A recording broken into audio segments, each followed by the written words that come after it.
అందరికీ మరొకసారి మరణాతా మరణాతా మరణాతా ప్రార్థన చేసుకుందాం. మహాపరిశుద్ధుడా, ప్రేమ స్వరూపమైన మా యేసయ్య, మీ ఘనమైన మీ శక్తి కలిగిన నామమునకు వందనములు తండ్రి. మీ యొక్క సన్నిధానములో గడిచిన 5 మాసములు మీరు కాచి కాపాడి మరొక నూతనమైనటువంటి మాసమును బహుమానంగా దయచేసి మేమందరము కూడా చేరి నిన్ను స్తుతించు భాగ్యాన్ని, నిన్ను ఆరాధించు భాగ్యాన్ని దయచేసినందులకై వందనములు, స్తుతులు, స్తోత్రములు ప్రభువా. మీరే మా అందరితోనూ మాట్లాడమని, మాకు కావలసినటువంటి నైనా సమస్తమును మీరే దయచేయమని యేసు నామమున అడిగి వేడుకొంచున్నాము పరమ తండ్రి, ఆమేన్. దేవుని యొక్క వాక్యాన్ని చదువుకుందాం. పరిశుద్ధ గ్రంథములో నుండి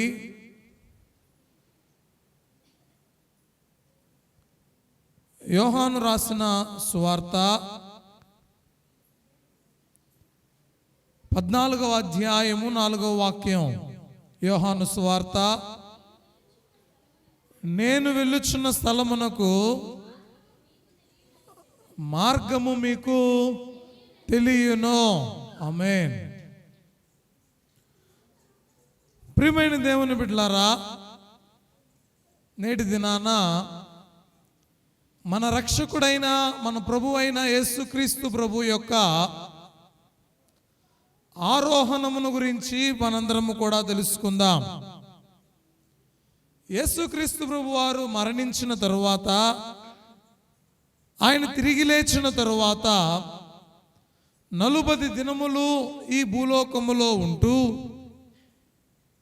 ఏమండి, 11 మారులు ప్రత్యక్షము కాగలడాన్ని మనం చూస్తూ ఉన్నాం. ఆయన సజీవుడుగా లేచి ఉన్నాడు అనే మాట యోహాను గారు ప్రకటన గ్రంథాన్ని రాస్తూ 1వ అధ్యాయము 18వ వచనంలో అంటాడు. చూడండి, యోహాను ప్రకటన గ్రంథము 1వ అధ్యాయము 18వ వాక్యం. నేను మొదటి వాడను, కడపటి వాడను, జీవించువాడను. అమ్మా ఈ మాట వినండి. నేను మృతుడనైతిని గాని ఇదిగో యుగ యుగములు సజీవుడనై ఉన్నాను. ప్రియ దేవుని బిడ్డలారా, వాక్య భాగాలలో చెప్పబడుతూ ఉన్నటువంటి మాట, నేను మృతుడనైతిని గాని యుగ యుగములు సజీవుడనై ఉన్నాను. వాక్య భాగాలలో రాయబడుతూ ఉన్నటువంటి మాటను మనం చూస్తే, యేసుక్రీస్తు ప్రభు వారు మృతిని గెలిచి మృత్యుంజయుడుగా సజీవుడుగా లేచి 40 దినాలు ఆయన ఉండి 11 మార్లు ప్రత్యక్షమైనటువంటి దేవదేవుడు అనేక మాటలను మాట్లాడి శిష్యులైనటువంటి వారిని బలపరిచిన విధానాన్ని, వీటన్నిటినీ కూడా మనం చూడగలం. అయితే ప్రియమైన దేవుని బిడ్డలారా, యేసయ్య శిష్యులను ఆశీర్వదిస్తూ ఉండగా వారిలో నుండి ప్రత్యేకింపబడి పరలోకమునకు ఆరోహణమాయెను. ఏమైపోయాడండి యేసయ్య? దీనికంటే ముందు ఒక మాట చెప్పాడు. శిష్యులు ఉన్నారు, యేసుక్రీస్తు ప్రభు వారు కూడా ఉన్నారు. అయితే ఇక్కడ చూడండి, యేసు శిష్యులను ఆశీర్వదించుచుండగా వారిలో నుండి ఆయన ప్రత్యేకింపబడి, ఏమైపోయాడట? ప్రత్యేకించబడి ఆరోహణమాయెను. దీనికంటే ముందు ఒక ఆరోహణం జరిగింది. అమ్మా, ఇది ఏ ఆరోహణము అంటే ప్రత్యేకింపబడి ఆరోహణం అవడం. ఎవరు ఆరోహణమయ్యారు? యేసుక్రీస్తు ప్రభు వారి కంటే ముందు ప్రత్యేకించబడి ఆరోహణమైనటువంటి వ్యక్తి ఎవరయ్యా అంటే ఏలియా. ఎలీషా, ఏలియాలు ఇద్దరు కూడా వెళుతూ ఉన్నారు. వెళుతూ ఉంటే అగ్ని గుర్రములు కనబడి వారిద్దరిని కూడా వేరుపరచాయి. అగ్ని రథములు, అగ్ని గుర్రములు కనబడి వారిద్దరిని వేరుపరచాయి. వారిద్దరిని వేరుపరచి, ప్రియ దేవుని బిడ్డలారా, మనం గమనించిన వారమైతే ఏలియా గారిని పరమునకు కొనిపోయిన విధానాన్ని మనం చూస్తూ ఉన్నాం. అయితే నేటి దినాన మన యొక్క వాక్య సందేశము ఏంటి అంటే, మీరు చదువుచూ ఉన్నటువంటి వాక్య భాగములో అందరూ ఒకసారి చూడండి. యోహాను సువార్త 14వ అధ్యాయము 4వ వచనము నుండి ఒకసారి చదువుకుందాం. నేను వెళ్ళుచున్న స్థలమునకు మార్గము మీకు తెలియనని చెప్పాను. అందుకు తోమా, ప్రభువా, ఎక్కడికి వెళుచున్నావో మాకు తెలియదే, ఆ మార్గం ఎలాగూ తెలియనని ఆయన అడుగగా, ఏమండి, తోమా గారు అడిగినటువంటి ప్రశ్నలో ఒక గొప్ప జవాబు అనేది కనబడుతూ ఉంది. ఈ ప్రశ్నలో కనబడుతూ ఉన్నటువంటి జవాబు ఏంటి అంటే, వాక్య భాగంలో తెలియచేయబడుతున్నటువంటి మాట, అయ్యా, పైనేమో నీవు అంటున్నావు, ఆయన మాట్లాడినటువంటి మాట, నేను వెళ్ళుచున్న స్థలమునకు మార్గము మీకు తెలియను అని చెప్తూ ఉన్నాడు. మాకేం మార్గం తెలుసయ్యా? నువ్వు ఎక్కడికి వెళ్తూ ఉన్నావో, ఎక్కడుంటున్నావో, నీవు ఎక్కడ ఉండబోతూ ఉన్నావో మాకు ఎలా తెలుసు ప్రభువా అంటే, తోమా గారు వెంటనే అంటూ ఉన్నాడు, ఏమన్నా తెలుసా? అందుకు తోమా, ప్రభువా, ఎక్కడికి వెళుచున్నావు మాకు తెలియదే. ఏమండి, ఎస్ఐ మాట అనగానే, అయ్యా, నీవేమో నేను ఎక్కడికి వెళుచున్నానో మీకు తెలుసు అంటున్నావు, మాకేమో నీవు ఎక్కడికి వెళుతున్నావో మాకు తెలియదు. ఈ సంభాషణలో ఒక గొప్ప మాట అనేది విడుదలవుతూ ఉంది. ఏంటి ఆ మాట అంటే, ఆ మార్గం ఎలాగూ తెలియనని ఆయన అడగగా యేసు అంటూ ఉన్నాడు, నేనే మార్గమును. ఏమండి, ఏమంటూ ఉన్నాడు? అయ్యా, మార్గం ఏంటి? అసలు నీవు ఎక్కడికి వెళుచూ ఉన్నావో నీ దగ్గరికి మేము రావాలి అంటే మార్గం ఏంటయ్యా? నీ దగ్గరకు మేము చేరాలి అంటే, నిన్ను కలుసుకోవాలంటే మార్గం ఏంటి? ఎటు రావాలి? ఎవరిని బట్టి రావాలి అంటే, యేసయ్య చెబుతూ ఉన్న ఒకే ఒక్క మాట, నేనే. ఏమంటున్నాడండి? నేనే మార్గాన్ని. వాక్య భాగములో రాయబడుతూ ఉన్నటువంటి ఈ మాటలను మనం చూస్తే, ప్రియమైన దేవుని బిడ్డలారా, దేవదేవుడు తెలియచేస్తూ ఉన్నటువంటి మాట, మానవుడు పాపము చేసి దేవుని యొక్క మార్గాన్ని ఏమండి విడిచిపెట్టాడు, దేవుని యొక్క మార్గాన్ని కనుగొనలేకపోయాడు. మానవుని యొక్క పాపము దేవునికి మానవునికి మధ్య దూరాన్ని పెంచింది. వీరి ఇద్దరి మధ్య మార్గం అనేది లేదు. వీరి ఇద్దరి మధ్య మార్గాన్ని సిద్ధపరచడానికే యేసుక్రీస్తు ప్రభువారి లోకానికి వచ్చిన వారై ఉంటూ ఉన్నారు. వాక్య భాగాలలో కొంచెం మనం వెళ్ళిన వారమైతే, యెషయా గ్రంథములో 35వ అధ్యాయము, యెషయా గ్రంథం 35వ అధ్యాయం 8వ వచనం,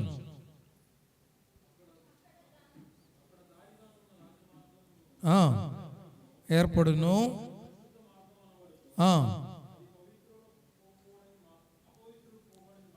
అది అపవిత్రులు పోకూడని మార్గము, అది మార్గమున పోవు వారికి ఏర్పరచబడును.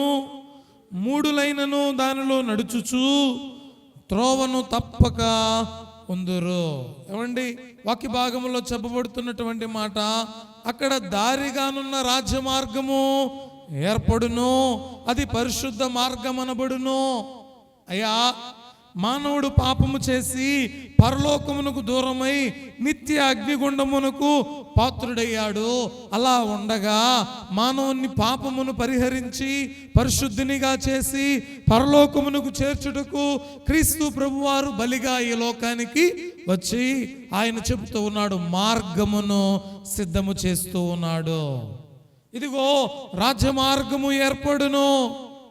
ఈ రాజమార్గము ఏంటి అంటే ఇది పరిశుద్ధమైనటువంటి మార్గము, ఇది పవిత్రమైనటువంటి మార్గము.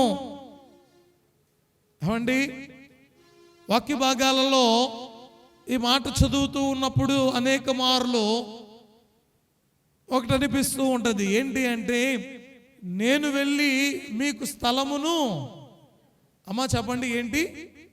ఆయన యేసుక్రీస్తు ప్రభు వారు చెబుతూ ఉన్నటువంటి మాట యోహాను సువార్తలో 14వ అధ్యాయం మొదటి 2 వచనాల్లో ఆయన మాట్లాడుతూ అంటాడు,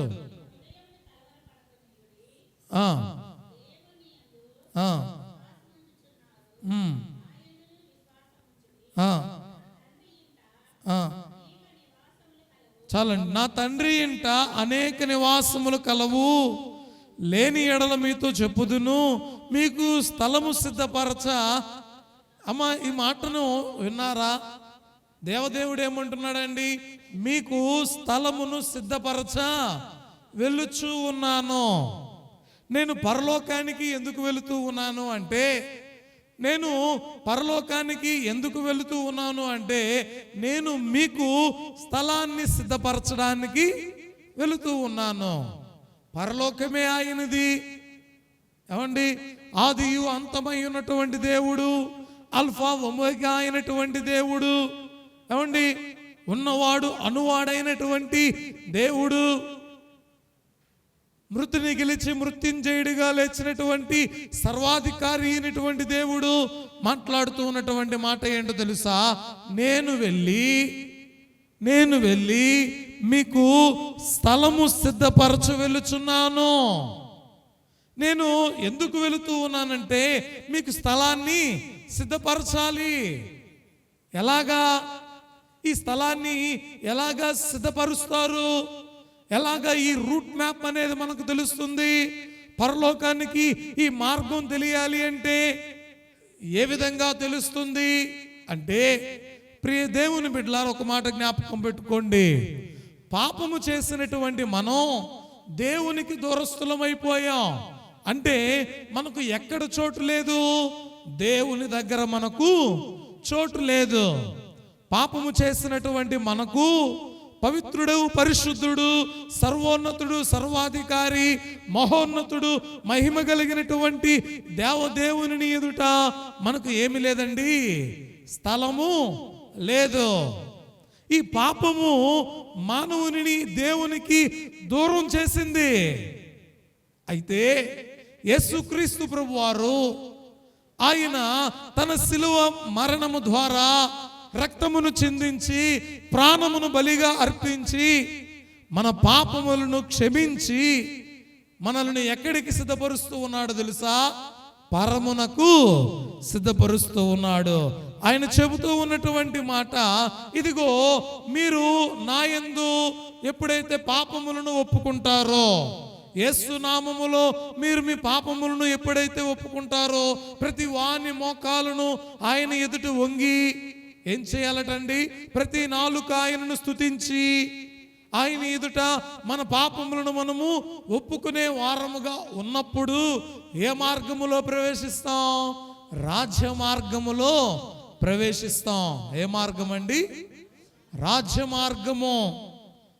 చూడండి, దేవుని యొక్క వాక్యం చెబుతూ ఉన్నటువంటి మాట, యేసయ్య స్థలాన్ని సిద్ధపరచడానికి ఎందుకు వెళుతున్నాడు అంటే, ఈ లోకములో నీకున్నటువంటి భక్తి కొలది నీకు స్థలం, నీకున్నటువంటి స్థితి కొలది నీకు ఉన్నతమైనటువంటి స్థలం, నీవు ఏ విధముగా ఉన్నావో, ఎలా జీవిస్తున్నావో, ఏ విధమైనటువంటి జీవితం కలిగి బ్రతుకుచున్నావో, ప్రతి విధమైనటువంటి కార్యాలన్నీ కూడా ఒక కీర్తనలో అంటాడు కదా, లెక్కించబడును నీ దిన కార్యములన్నీ లిఖింపబడును పరలోకమందున.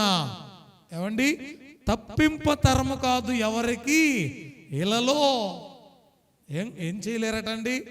ఈ లోకంలో ఉన్నవారు ఎవ్వరు కూడా మనం చేసినటువంటి కార్యములను పనులను ఎవ్వరు తప్పించలేరు. దేవుని యొక్క వాక్యం చెబుతూ ఉన్నటువంటి మాట, ప్రియ దేవుని బిడ్డలారా, హెబ్రీ పత్రికలో ఒక మాట రాయబడి ఉంది. 10వ అధ్యాయము 19 నుండి 20 వచనాలు మనం చూడగలిగితే, సహోదరులారా, యేసు మన కొరకు ప్రతిష్ఠించబడిన మార్గమున, అనగా నూతనమైనది, జీవము కలిగినది ఆయన శరీరము అను. చూడండి సహోదరులారా,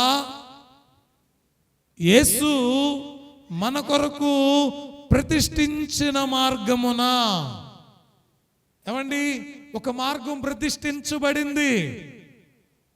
ఏంటి ఈ మార్గం అంటే, వాక్యం చెబుతూ ఉంది, అనగా నూతనమైనది. అమ్మా వినండి వినండి ఈ మాట.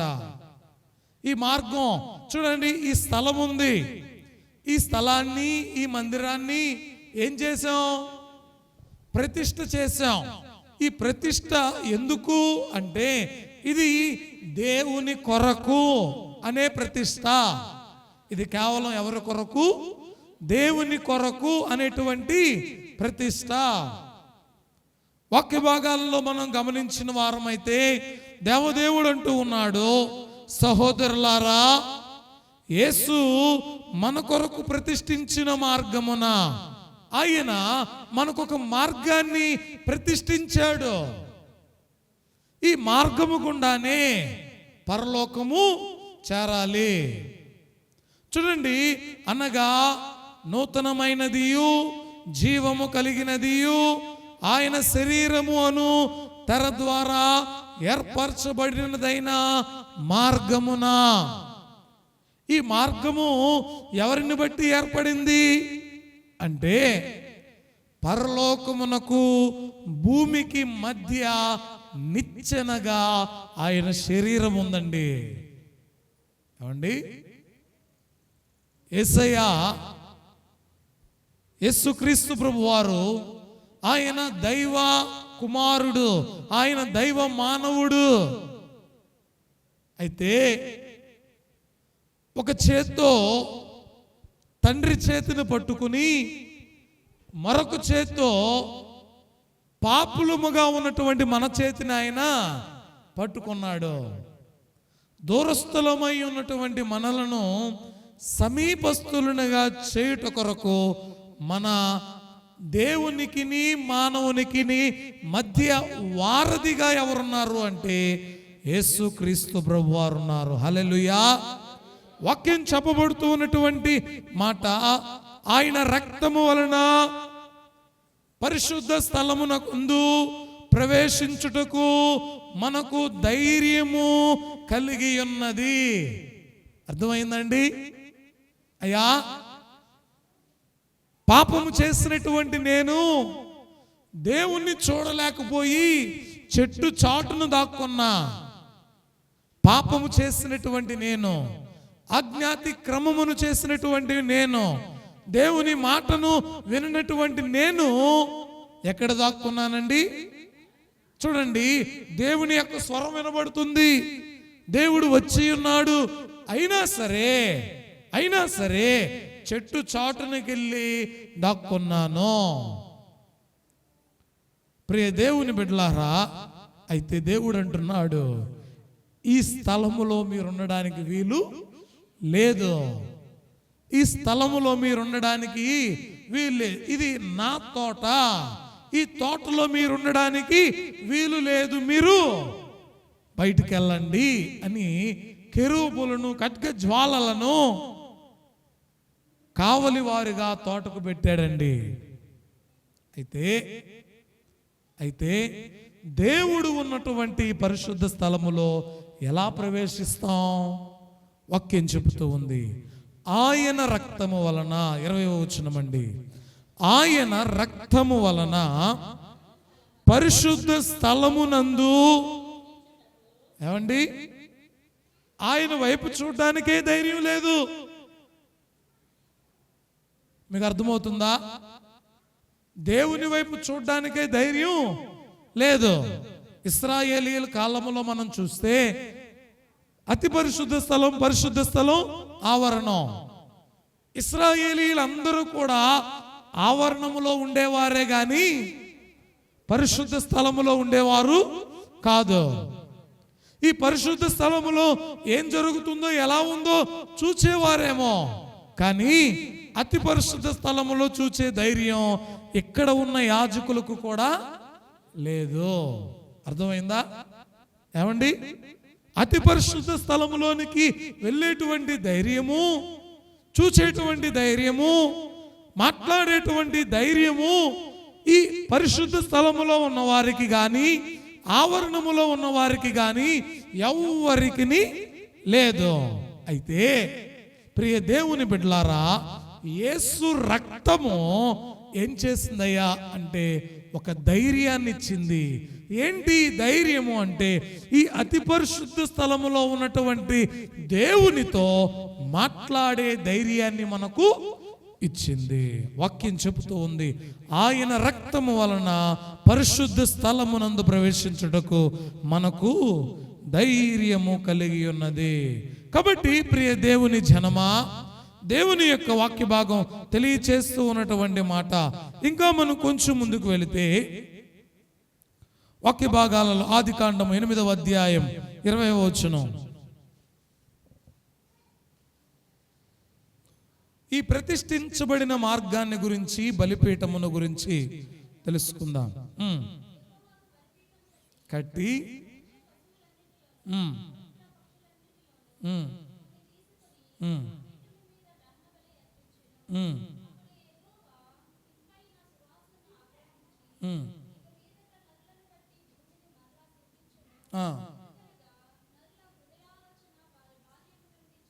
వినండి అమ్మా, ఈ మాటలు కొంచెం జాగ్రత్తగా ఆలకిస్తే ఈ బలిపీఠము ఏంటి, ఈ బలిపీఠము దగ్గర ఈ అర్పణలు ఏంటి అన్న సంగతి తెలుస్తుంది. నోవాహు గారి కాలం. ఎవరి కాలం ఇది? నోవాహు గారి కాలం. నోవాహు గారి కాలములో నోవాహు గారు బలిపీఠాన్ని కట్టి పవిత్ర జంతువులను తీసుకుని వచ్చి ఈ బలిపీఠము మీద బలి అర్పించాడు. ఈ బలిపీఠము మీద బలి అర్పించినప్పుడు దేవుడు మాట్లాడినటువంటి మాట ఏంటో తెలుసా ఏమండి? ఇక ఎన్నడును నరులను బట్టి, ఏమండి, ఇక ఎన్నడును నరులను బట్టి ఈ భూమిని నేను ఏం చేయను, శపించను. ఏమండి, ఇక్కడ దేవుని యొక్క తీర్మానం ఇది. నరులు చేసినటువంటి అతిక్రమములను బట్టి ఈ భూమి అంతయు కూడా మునిగిపోయింది. అయితే ఇక మీదట నరులను బట్టి ఈ భూమిని నేను శపించను. ఆ తరువాత మరలా అబ్రహాము గారు బలిపీఠాన్ని కట్టాడు. 12వ అధ్యాయం, ఒకసారి ఆదికాండం 12వ అధ్యాయం 7-8 వచనాలు.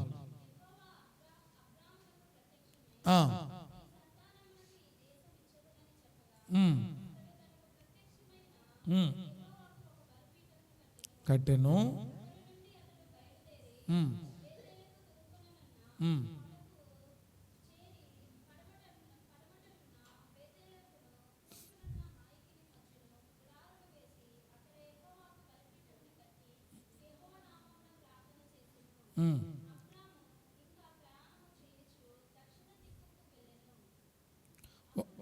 వాక్య భాగాలలో మనం చూస్తే రెండవదిగా అబ్రహాము గారు కట్టిన బలిపీఠం. ఏంటి బలిపీఠానికి ఉన్నటువంటి ఒప్పందం అంటే, అయ్యా నీవు నాకు సెలవిచ్చినటువంటి మాట ప్రకారముగా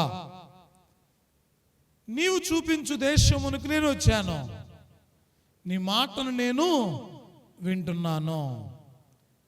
ఏంటి నీ మాట అంటే, అబ్రహామా నీ సంతానమును నేను ఏం చేస్తాను, ఇసుక రేణువుల వలె విస్తరింప చేస్తాను. అబ్రహామా నీ సంతానాన్ని ఆకాశ నక్షత్రముల వలె విస్తరింప చేస్తాను అని దేవుడు చెప్పినటువంటి మాట విని ఈ వాగ్దానాన్ని నమ్మి 70 ఏండ్ల వయసులో అబ్రహాం గారు ఎక్కడికి వెళ్ళిపోయారో తెలుసా? ఊరు అనేటువంటి ప్రాంతాన్ని విడిచిపెట్టి ప్రభు చూపించిన కానాను దేశానికి వచ్చాడండి. ఎవరి మాట విని? ఇదిగో ప్రభువా, నేను నీ మాట వింటున్నా అని బలిపీఠాన్ని కట్టి బలి అర్పించి దేవునికి ప్రార్థన చేశాడు. ఆ తరువాత మరలా 22వ అధ్యాయం 13వ అధ్యాయము 16-18 వచనాల్లో మరియు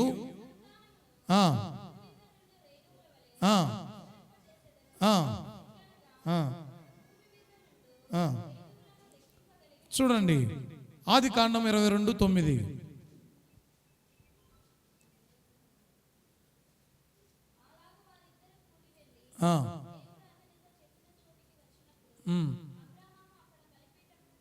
కట్టి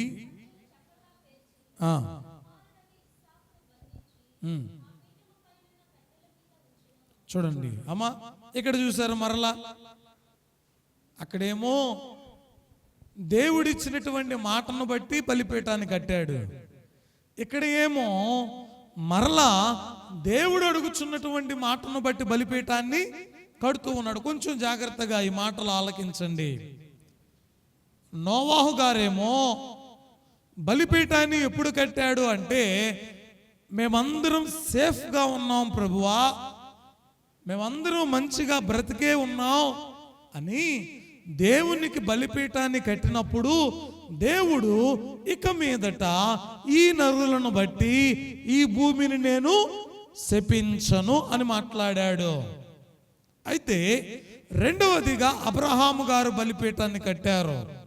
ఈ బలిపీఠాన్ని ఎందుకు కట్టాడు అంటే, నేను దేవుని మాట విని నేను ఆయన చెప్పిన ప్రకారముగా ఈ ప్రాంతానికి వచ్చాను కాబట్టి నేను దేవుని మాట విని దేవుని గణపరుస్తున్నాను అని అబ్రహాం బలిపీఠాన్ని కట్టాడు. మరలా అబ్రహాము బలిపీఠాన్ని కడుతూ ఉన్నాడు మోరియా పర్వతం మీద. ఎందుకు కడుతూ ఉన్నాడు అంటే, దేవుడు చెప్పగా కడుతూ ఉన్నాడు. ఇది ఎవరు చెప్పారండి? ఇప్పుడు మరలా దేవుడు చెప్పగా కడుతూ ఉన్నాడు. ఇదిగో, నీకు ఒక్కగానొక కుమారుని నీవు నాకు బలిగా ఇవ్వు. ప్రియ దేవుని బిడ్డలారా, వాక్యం చెబుతూ ఉన్నటువంటి మాట, ఈ మాటలన్నీ కూడా ఎందుకు అంటే, దేవదేవుడు తన యొక్క మాటలను ఒక్కొక్కటిగా మనకు బయలుపరుస్తూ మాట్లాడుతూ ఈ బలిపీఠాలు కట్టిన తరువాత మీ బలులు నాకు వెక్కసమైపోయాయి అన్న వరకు వచ్చాడండి. మానవుడు పాపము చేస్తూ బలి అర్పిస్తూ ఉన్నాడు. అందుకే దేవుడు అంటున్నాడు, మీ బలులు నాకు వెక్కసమైపోయాయి అన్నప్పుడు తన అద్వితీయ కుమారుడే ఈ లోకానికి వచ్చి మనందరి నిమిత్తమై బలిగా మారాడు. ఈ వాక్యం చెబుతూ ఉన్నటువంటి మాట ఏంటి అనేది మనం గమనించిన వారమైతే, ఈ బలిపీఠాన్ని కట్టేటువంటి విధానములో కూడా 5 మూరల పొడవు 5 మూరల వెడల్పు కొలతలు చెబుతూ ఉన్నాడు. ఎందుకు ఈ 5 మూరలు అంటే, ఈ 5 అనేటువంటి సంఖ్య కృపకు సాదృశ్యంగా ఉంది. ప్రియ దేవుని బిడ్డలారా, దేవదేవుని యొక్క వాక్య భాగాలలో మనం చూస్తే, దేవదేవుడు ఈ బలిపీఠాల దగ్గర అనేక రకములైన బలులు, నైవేద్య బలులు, సమాధాన బలి, పాప పరిహార్థ బలి, దహన బలి, ఈ విధంగా బలులను అర్పించేవారు. అయితే కొంచెం వాక్య భాగం దేవదేవుడు చాలా చక్కగా మనతో మాట్లాడుతూ ఉన్న మాటలు, అయ్యా, ఈ లోకానికి నేను వచ్చింది మీకు స్థలాన్ని సిద్ధపరచాలని, మీకు మార్గాన్ని సిద్ధం చేయాలని, మిమ్మల్ని పరమునకు నేను తీసుకుని వెళ్ళాలి అని.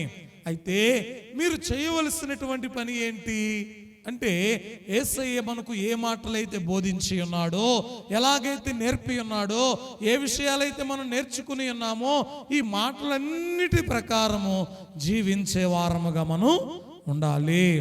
చూడండి, వాక్య భాగాలలోనే మనం చూస్తే,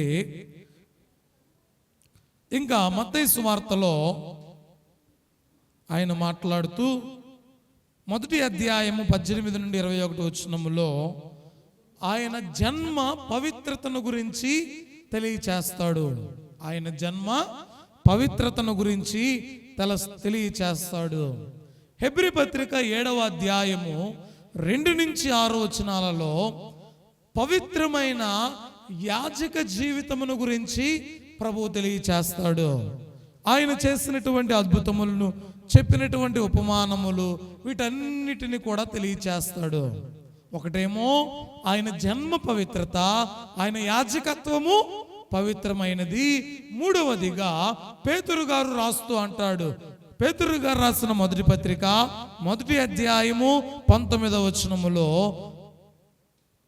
1వ అధ్యాయము 19వ వచనం, అమూల్యమైన రక్తము చేత అనగా నిర్దోషమును నిష్కలంకమునగు గొర్రెపిల్ల వంటి క్రీస్తు రక్తము చేత, చూడండి అమ్మా, ఏం చేయబడ్డారట?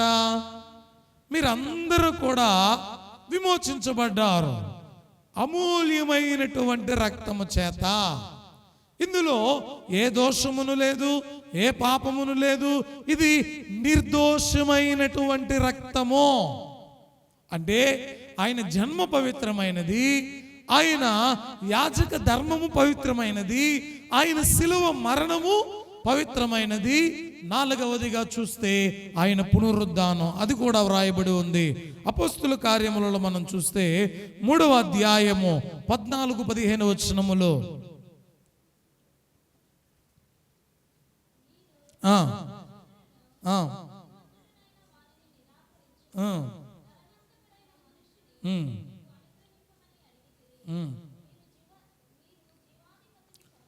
మీరు జీవాధిపతిని చంపితిరి గాని, అమ్మా వినండి ఈ మాట, దేవుడు ఆయనను మృతులలో నుండి, అమ్మా ఏం చేశాడట? అయ్యా, మీరు జీవాధిపతిని చంపితిరి గాని ఆయన మృతులలో నుండి ఆయనను లేపాను. వాక్యం చెబుతున్నటువంటి మాట. ప్రియ దేవుని బిడ్డలారా, పాపము వల్ల వచ్చి జీతం మరణం. కానీ మరణం ఆయనను బంధించలేకపోయింది. కారణం ఏంటో తెలుసా? ఆయనలో పాపము లేదు. ఆయన జన్మ పవిత్రమండి, శిలువ మరణం పవిత్రమండి, ఆయన పునరుద్ధానము పవిత్రం. ఈ 3 పవిత్రమైన, అందుకే త్రిత్వము అంటాం. వాక్య భాగాలలో మనం గమనించిన వారమైతే యెషయా గారు రాస్తూ అంటాడు 64వ అధ్యాయము 1వ వచనములో, 64వ అధ్యాయము, గగనము చీల్చుకుని, అయ్యా అమ్మా ఎలా వస్తాడట ఆయన? పాట పాడుకుంటూ ఉంటాం, మేఘాల మీద యేసు వచ్చుచున్నాడు, మేఘాల మీద యేసు వచ్చుచున్నాడు, పరిశుద్ధులందరినీ తీసుకుపోతాడు, పరిశుద్ధులందరినీ తీసుకుపోతాడు. అమ్మా ఎలా వస్తాడట యేసయ్య? మేఘాల మీద గగనము చీల్చుకొని నీవు దిగి వచ్చేదవు, నీ సన్నిధిని పర్వతములు తత్తరిల్లును గాక.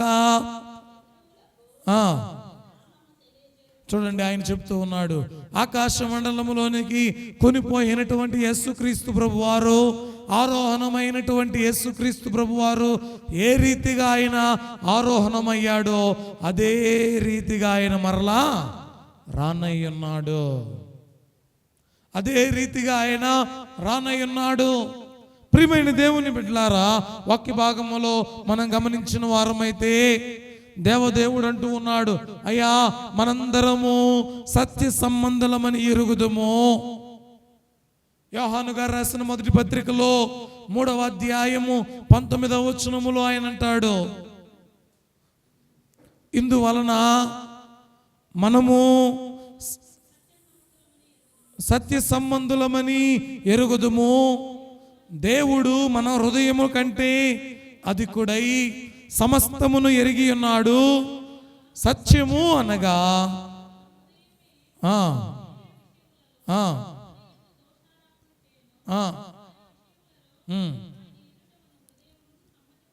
చూడండి అయ్యా, మార్గాన్ని చెబుతూ ఉన్నమాట, మార్గం చూపిస్తూ ఉన్నాడు. ఈ మార్గము గుండా తప్ప మరి ఏ విధంగానైనా నీవు పరమునకు చేరలేవు. అయితే ఈ మార్గం ఏంటో నీకు తెలియాలి, ఈ మార్గంలో ఎలా ఉండాలో నీకు తెలియాలి, ఈ మార్గం ఏం బోధిస్తుందో నీకు తెలియాలి, ఈ మార్గంలో ఉంటే నీవు ఎలా జీవించాలో నీకు తెలియాలి. యేసయ్య అంటూ ఉన్నాడు, ఆయనేమో అయ్యా ఇక్కడ చేరినా కూడినా మనందరికీ పరలోకము వెళ్ళాలనే ఆశ, పరమునకు మనం చేరాలి అంటే ఈ మార్గం గుండా మనం వెళ్తాం. అయితే ఎలాగా వెళ్తాం? ప్రియమైన దేవుని బిడ్డలారా, ఆయన అంటున్నాడు, నేను నా శరీరాన్ని మీకు బలిగా అర్పించి మార్గాన్ని సిద్ధం చేశానంటున్నాడు. నా రక్తాన్ని చిందించి నేను మిమ్మల్ని పవిత్రపరచానంటున్నాడు. ప్రియ దేవుని బిడ్డలారా, నువ్వు ఎలాగా జీవిస్తే పరమునకు నీవు చేరుతావో. యేసయ్యా, నీ మార్గాల్లో మేము జీవించాలి, నీ మార్గం గుండా మేము తెలుసుకోవాలి, నీ మార్గము గుండా మేము పరమునకు చేర్చబడాలి ప్రభువా అని దేవదేవుని మనం అడిగే వారముగా ఉండాలి. ప్రియమైన దేవుని బిడ్డలారా, సత్యము అని మాట్లాడినటువంటి ప్రభువారు మీరందరూ కూడా సత్య సంబంధులు అంటున్నాడు. ఎవరి సంబంధులు అటండి? అయ్యా, వారు మా రక్త సంబంధులు.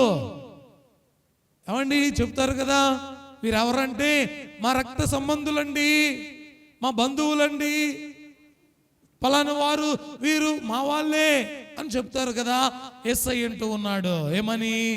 వీళ్ళందరూ కూడా రక్త సంబంధులు, సత్య సంబంధులు అంటున్నాడు. ఈ సత్యంతో సంబంధం ఎలా వస్తుంది? ఈ సత్యం అంటే ఏంటి? వాక్యం చెబుతూ ఉంది.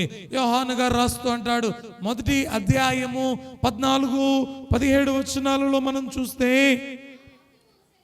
ఆ వాక్యము శరీరధారి అయి కృపాసత్య సంపూర్ణుడుగా మన మధ్య నివసించెను. చూడండి అయ్యా, ఆ వాక్యమే సత్యము, ఆ వాక్యమే చూడండి శరీరధారిగా మన మధ్యలో నివసించినటువంటి యేసయ్యే సత్యం. ఆయనే నిన్ను నన్ను జీవింపచేసేటువంటి దేవదేవుడు. ఆయన ఆరోహణమవుతూ ఒక మాట చెబుతూ ఉన్నాడు, నేనుండు స్థలములలో మీరును కూడా ఉండులాగున నేను వెళ్ళి మీకు స్థలమును, నీవు మారితే నీకు స్థలం. ఏమండి, ఈ లోకంలో నీవు ప్రభువుని తెలుసుకుంటే పరలోకంలో నీకు స్థలం, ప్రభువుని ఎరిగితే పరలోకంలో మనకు స్థలం, ప్రభువుని గురించినటువంటి గొప్ప కార్యాలను మనం చేస్తే పరలోకంలో మనకు స్థలం. అంతేగాని ఏమండి, అయ్యా నేను యేసయ్య నమ్మాను, బాప్తిస్మం తీసుకున్నాను, మందిరానికి వెళ్తాను అంటే కాదు. ఆయన మార్గం ఏంటో తెలుసుకోవాలి, ఆయన సత్యం ఏంటో తెలుసుకోవాలి. ఏంటి సత్యం? ఆయన వాక్యమే సత్యం. ఆ వాక్యంలో ఏముంది? ఆ వాక్యంలో ఏం రాయబడి ఉన్నాయి? ఆ వాక్యం ఏం బోధిస్తూ ఉంది? ఆ వాక్యం ఎలా బ్రతకమని చెబుతూ ఉంది? ఆ వాక్యం ఎలా జీవించాలని నేర్పుతూ ఉంది? వీటన్నిటిని నీవు తెలుసుకున్నప్పుడే నీకు ఎక్కడ స్థలం సిద్ధపరచబడుతుందండి? పరలోకములో స్థలం అనేది సిద్ధపరచబడుతుంది.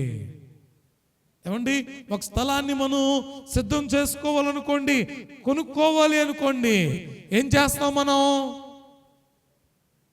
ఏం చేస్తాం? కావలసినంత ధనాన్ని కూర్చుకుంటాం.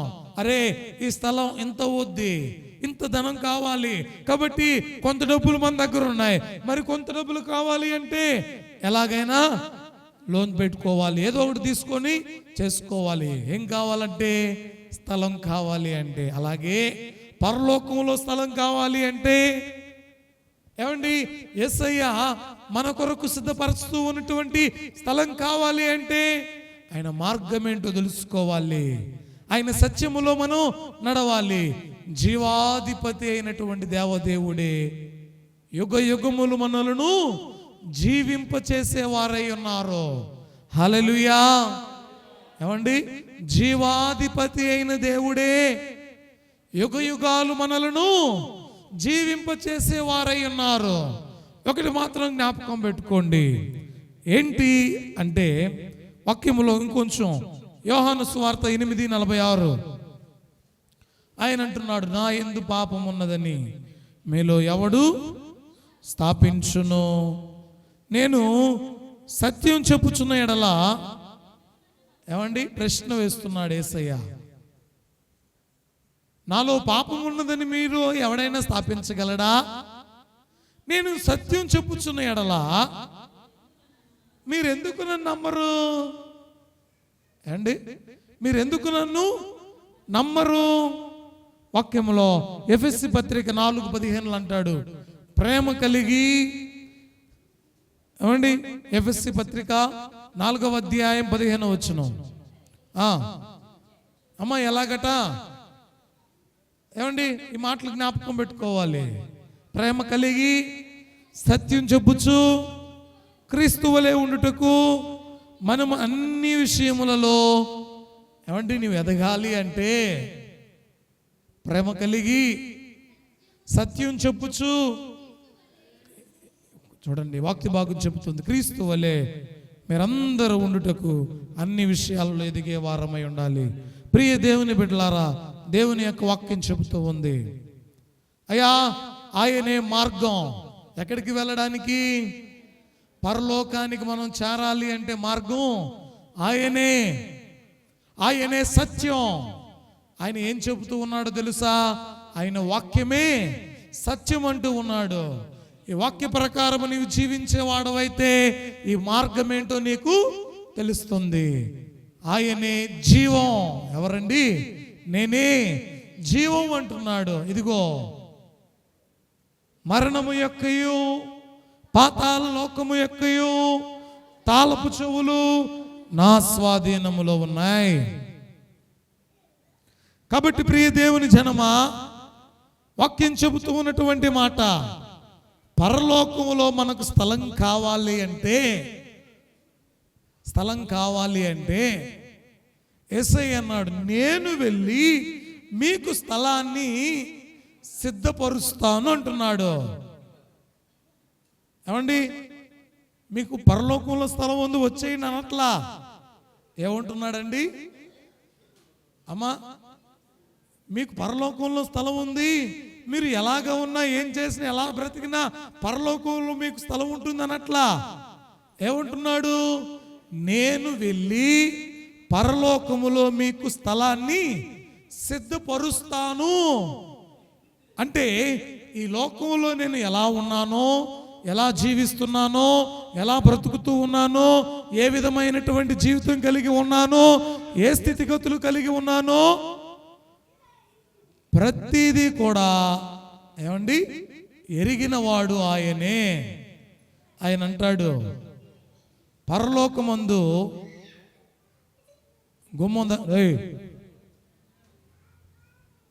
పరలోకమందు గుమ్మం దగ్గర ఆయన నిల్చుని ఆయన చెప్పే మాట ఏంటో తెలుసా?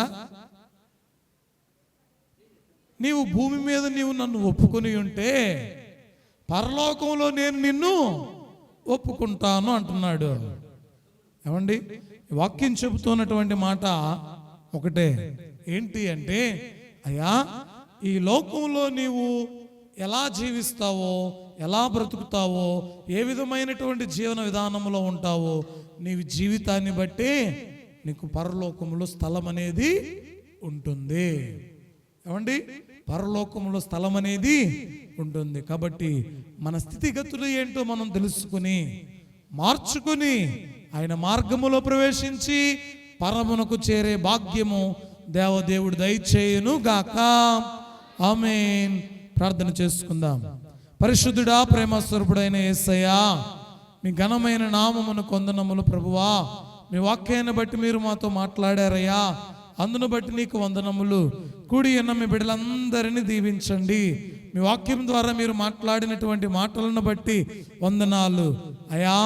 మీరు స్థలము సిద్ధపరచు వెలుచూ ఉన్నారయ్యా. మీకు దూరస్థలమైనటువంటి మా కొరకు అయ్యా, మరలా మమ్మలను పరమునకు చేర్చుటకు మీరే మార్గమై ఉండి మమ్మలను పరమునకు చేర్చుటకు ప్రభు ఇష్టపడిన తండ్రి, నీకు వందనములు, స్తుతులు, స్తోత్రములు ప్రభువా. మీరు మమ్మల్ని దీవించి ఆశీర్వదించమని యేసు నామమున అడిగి వేడుకుంటున్న మా పరమ తండ్రి. అందరికీ మరణాత మరణాత మరణాత. దేవదేవుడే మనందరిని దీవించును గాక.